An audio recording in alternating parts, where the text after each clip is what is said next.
Notre action se situe sur toute l'île. Nous accompagnons des personnes isolées et également sortant de détention vers et dans le logement et vers le maintien dans le logement. On accompagne 65 personnes en AVDL pour une trentaine d'appartements en intermédiation locative, en IML.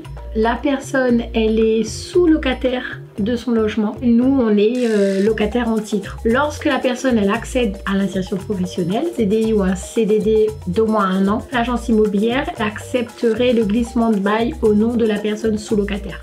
Le but de l'association, c'est d'aider les personnes isolées, qui n'ont pas de liens familiaux, qui n'ont pas d'aide en fait, à trouver un logement et à s'y maintenir. Je connais l'association par rapport chez REST. J'étais dans le centre d'hébergement. Dès que je suis sortie de prison, j'ai contacté mon assistante sociale qui m'a prise en charge. Pour avoir notre accompagnement, lorsque la personne est à la rue ou en situation d'errance, c'est de solliciter le 115. Par la suite, d'avoir une orientation faite par une assistante sociale de la maison départementale, d'un CCAS, dans les organismes où on aide les personnes qui ont quand même un vécu difficile. C'est pour ça que j'ai demandé de l'aide, parce que je n'en pouvais plus, j'étais complètement sur la marée basse. L'association m'a beaucoup aidé quand même parce que j'étais une femme battue et j'étais enfermée moi-même. Le lien de confiance, c'est le premier ingrédient de cette recette. Et ensuite, de lui donner des outils pour accéder à cette autonomie-là. Surtout au niveau des démarches administratives, de la gestion budgétaire, au niveau du logement. Et une fois qu'ils ont tout ça, de se maintenir dans le logement de manière pérenne.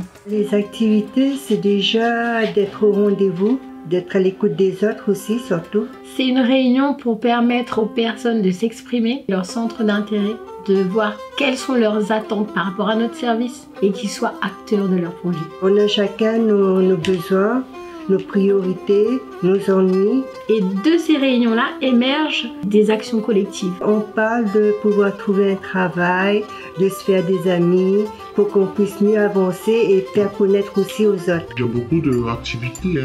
On fait des sorties, on part vers la plage. Des musées, des randonnées, on explique la faune et la flore, on explique qu'est-ce qui s'est passé à cet endroit-là.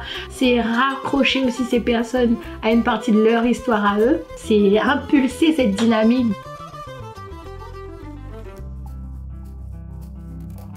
La valeur qui émerge là, on va dire solidarité. Pour les collègues, courage. On en a besoin tous les jours des gens comme nous. N'hésitez pas à venir parce que c'est convivial, c'est chaleureux et puis surtout, on nous aide beaucoup. Comme on dit, qui tente rien n'a rien. On a tous notre problème, il faut aller de l'avant, il ne faut pas baisser la tête, il ne faut pas baisser les bras, on va s'en sortir. Et je vous souhaite un bon courage. Dans cette vie professionnelle et même personnelle, j'en tire que rien n'est acquis. Il faut se battre tous les jours, il ne faut rien lâcher. Florence, monitrice, éducatrice. Eh ben merci beaucoup. Je vous en prie. Big up l'association Kosasa, tiens bon lac pas les gars.